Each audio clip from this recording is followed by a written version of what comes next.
माध्यमिक शालांत प्रमाणपत्र परीक्षा मार्च 2026 मध्ये घेण्यात आलेल्या परीक्षेत श्री किशन सोमाणी विद्यालय लातूर या शाळेतील विद्यार्थी अनुराग नेताजी सावंत यांनी 100% गुण घेऊन सर्वप्रथम येण्याचा बहुमान पटकावलाय। अनुराग सावंतने ऐतिहासिक कामगिरी करून शाळेच्या पालकांच्या आणि आपल्या गावच्या शिरोपेचात आणखी एक मानाचा तुरा रोवलाय, तर महाराष्ट्रामध्ये आपल्या लातूर जिल्ह्याचा दबदबा कायम ठेवलाय। या शैक्षणिक ऐतिहासिक कामगिरीबरोबरच अनुराग सावंत याने यापूर्वी जलतरण स्पर्धेत, निबंध स्पर्धेत उत्कृष्ट कामगिरी केलेली असून राज्यस्तरीय भाषण स्पर्धेत प्रथम क्रमांक मिळवलाय। कराटेमध्ये ब्लॅक बेल्ट मिळवलेला असून कराटे स्पर्धेत अनेक वेळा गोल्ड मेडल पटकावलाय। MSCIT परीक्षेमध्ये आणि चित्रकला परीक्षेमध्ये प्रथम श्रेणी मिळवली आहे। तसेच योगासन स्पर्धेत चौथ्यांदा विभागातून प्रथम क्रमांक पटकावून लातूरचंच नव्हे तर संपूर्ण विभागाचं नेतृत्व करून राज्यस्तरावरही चौथा क्रमांक पटकावलाय। क्रीडा क्षेत्रात खूप वेळ खर्च करून चमकदार कामगिरी करूनही 10वी बोर्ड परीक्षेतही 100% गुण मिळवल्याबद्दल सर्वत्र अनेक स्तरातून कौतुक आणि अभिनंदनाचा वर्षाव होतोय। निलंगा तालुक्यातील भूतमुगळी या ग्रामीण भागातील अनुराग सावंत यांनी अत्यंत प्रतिकूल परिस्थितीमध्ये दररोज सायकलवर 20 ते 25 किलोमीटरचा प्रवास करून तसेच अहोरात्र मेहनत घेऊन हे यश संपादन केलंय। या बहुआयामी आणि अष्टपैलू कामगिरी करणाऱ्या शिलेदाराचा अभिनव मानव विकास संस्थेच्या वतीनं आणि श्री किशन सोमाणी विद्यालयाच्या वतीनं यथोचित सत्कार करून पुढील उच्च शिक्षणासाठी शुभेच्छा देण्यात आल्या।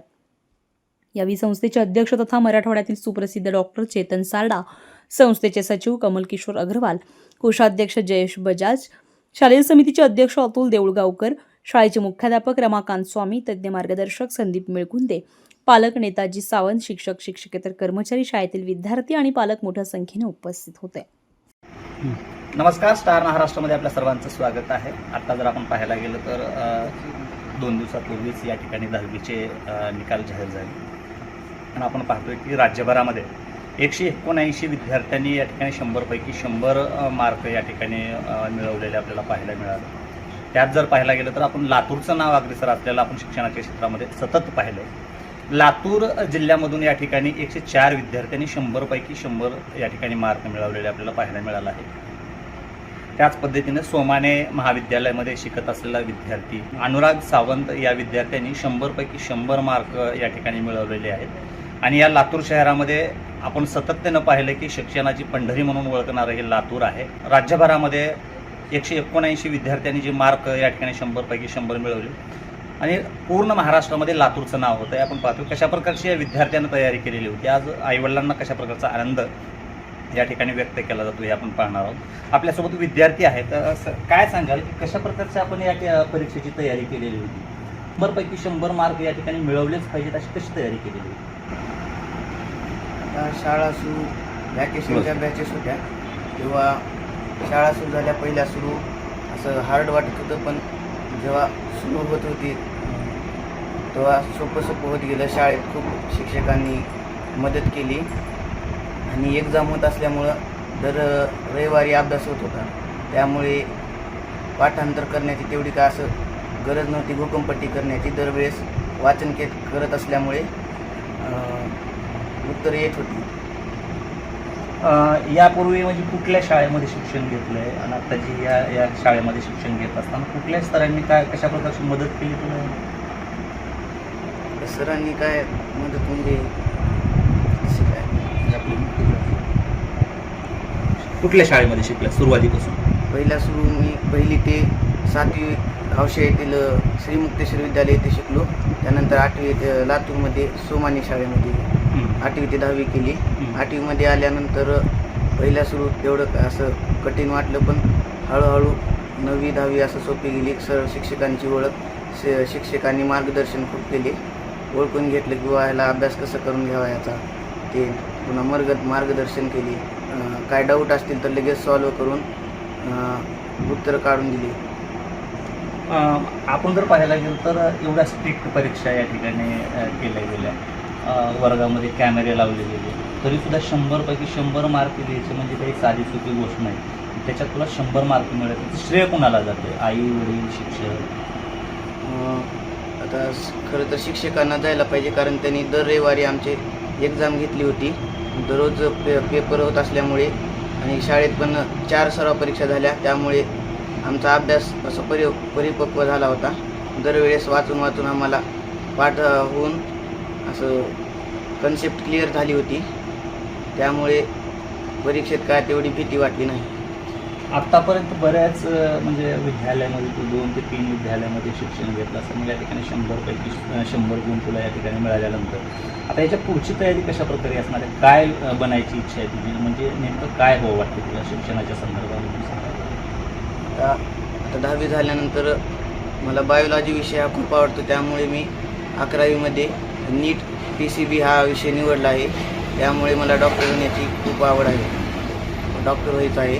त्यासोबतच योगा करण्याची आवड आहे मला, त्यामुळे योगा व डॉक्टर या दोघांची हे होईल म्हणून. आत्तापर्यंत जे शिक्षण घेतलं तुझ्या जर घरामध्ये पाहिलं तर आई आणि वडील दोघे शिक्षक आहेत, तुला डॉक्टर व्हावं वाटतं, त्याचं कारण काय? असं आता बायोलॉजी विषय महत्त्वाचा आहे आणि बायोलॉजी मला 8वीपासूनच खूप आवडायला लागला होता. आणि तसं सायन्समध्ये मला 100 गुण आहेत. सायन्स खूप पहिल्यापासूनच असं सोपं जात होतं, त्यामुळे पुढे नीट करण्याचा निर्णय घेतला. आत्तापर्यंत कुठल्या स्पर्धामध्ये सहभाग घेतला आहे आणि त्या ठिकाणी कशा प्रकारचं तुला यश मिळालं? आता योगामध्ये राज्यस्तरीय स्पर्धा होती. राज्यस्तरीय स्पर्धामध्ये 4था क्रमांकाला पूर्ण राज्यामध्ये. पुन्हा स्कॉलरशिप परीक्षा होती, स्कॉलरशिपमध्ये पात्र झालो.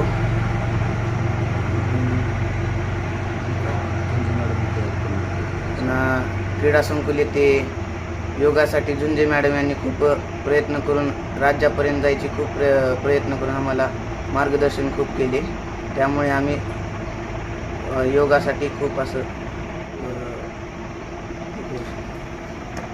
निश्चितच या ठिकाणी या विद्यार्थ्याला भविष्यामध्ये जे यांनी आत्तापर्यंत तयारी केलेली आहे 8वीच्या वर्गापासून जे यांनी निश्चय केला की आपल्याला डॉक्टर व्हायचं आहे, त्या पद्धतीनं जो अभ्यास या ठिकाणी या विद्यार्थ्यांना सुरुवात केला. आपण जर पाहायला गेलं तर यांच्या घरामध्ये जर पाहायला गेलं तर यांची वडील आणि आई शिक्षक आहेत. मात्र शिक्षक असतानासुद्धा एखादी विद्यार्थी आपल्या म्हणजे एखादी मुलगा आपला समाजाच्या उपयोगी पडावा आणि समाजाच्या काहीतरी आपण देणं लागतो म्हणून हे शिकवण या ठिकाणी आईवडिलांनी सुद्धा केलेली असावी असं या ठिकाणी दर्शवलं जातं आहे. आपल्यासोबत जे पालक आहेत हे सुद्धा यानंतर काय त्यांच्या आज भावना आहेत की आपण जाणून घेणार आहोत. सर काय सांगाल, कशा प्रकारे आज एवढा गुणवंत विद्यार्थी तुम्ही घडवला आहे, यापुढे त्याची डॉक्टर होण्याची इच्छा आहे, मात्र तुम्ही शिक्षक असताना सुद्धा आज एक डॉक्टर तुमच्या घरामध्ये होतं, काय अनुभव व्यक्त करता? मला वाटत होतं की हा 100पैकी 100 गुण घेईल असं मला वाटत होतं, म्हणजे त्यांच्या सराव परीक्षा होत असताना. पण बरेच जण मला मित्र कंपनी किंवा आमचे पाहुणे रावळे सतत मला म्हणायचे, अरे मुलाला वाया घालू नकोस, तो योगामध्ये एवढा मोठा वेळ तो वाया घालतोय आणि हातचं लेकरू तुझ्या वाया जाईल आणि योगासनाला तू लक्ष देऊ नकोस, अभ्यासाकडे लक्ष राहू दे, काय पडले त्या योगामध्ये. पण माझा असा अनुभव आला की योगासन केल्यामुळं त्याची बुद्धी इतकी तीक्ष्ण बनली की जे विद्यार्थी 4 तासामध्ये अभ्यास करतात तो 1 तासामध्ये सगळा अभ्यास तो कव्हर करतो. दुसरी महत्त्वाची गोष्ट म्हणजे त्याला जो वेळापत्रक बनवून दिलेला होता शाळा सुटल्याच्यानंतर घरी, त्या वेळापत्रकाप्रमाणे अभ्यास करणे, त्याला सांगून टाकलं की तू रात्री 10-10:30 झोपायचं, पहाटे 4:30ला उठायचं. तर त्या वेळापत्रकाचं तो तंतोतंत पालन करायचं आणि झोपत्या वेळेस तो अलाराम लावायचा. कधी नाही लावला तर आईला सांगायचा मला पहाटे उठव. मग आई म्हणायची रात्री थोडं जास्त वेळ जागलं आहे आणि आता आपण सकाळी थोडं उशिरा उठलं तरी चालेल. पण ज्या दिवशी उशिरा उठले त्यावेळेस तो आईला रागराग करायचा, तंतन करायचा, माझा अभ्यास बुडाला असं तसं. आणि मग अशा पद्धतीने तो स्वतः अभ्यासाविषयी इतका जागरूक होता तो. आणि दुसरी महत्त्वाची गोष्ट म्हणजे अगोदर आम्ही ट्रॉफिक खूप जाम आहे म्हणून आम्ही ऑटोनं वगैरे पाठवत होतो, पण त्यांनी स्वतःच आम्हाला सुचवला की बाबा मला सायकल घेऊन द्या, स्कूटी नको, पोलीस अडवतात, 25,000चा दंड बसत आहे. मग आईवडिलाला त्रास होऊ नये म्हणून त्यांनी सायकल घेऊन द्यायला लागली. आणि इथून दररोज शाळेला 1 वेळेस, ट्युशनला 1 वेळेस आणि योगासनासाठी 1 वेळेस, असं 3 वेळेस तो इथून खोपेगाव चौकातून लातूरमध्ये तो चक्कर मारतो. म्हणजे जवळजवळ 25 ते 30 किलोमीटर तो दररोज सायकलवर प्रवास करतो. त्याचा एक फायदा हा झाला की त्याची हाईट अगोदर खूप कमी होती, त्याची हाईट पण वाढलेली आहे, अभ्यासात पण तो तीक्ष्ण बनलेला आहे. आणि याचं श्रेय आहे सोमानी विद्यालय लातूरच्या शिक्षकांनी खूप मेहनत घेतलेली आहे. परीक्षा तर घेतल्याच, पण नुसत्या परीक्षा घेऊन चालणार नाही, त्याच्यामध्ये काय चुका झालेल्या आहेत ते प्रत्येक पेपर तपासून लागलीच 2 ते 3 दिवसामध्ये तपासून मार्क सांगायचे आणि त्याच्यामध्ये झालेला चुका तो दुरुस्त करायचा. आम्हाला पण 1-2 पेपरला बोलवून घेतले आणि त्याच्यामध्ये त्यांना ते दुरुस्त्या झाल्या. दुसरी महत्त्वाची गोष्ट म्हणजे राज्यस्तरापर्यंत पोहोचवण्यासाठी आता मी स्वतः तालुका अध्यक्ष पतंजली योग समितीचा असल्यामुळं मी कोरोना काळामध्ये ह्याची चांगली तयारी करून घेतली योगासनाची.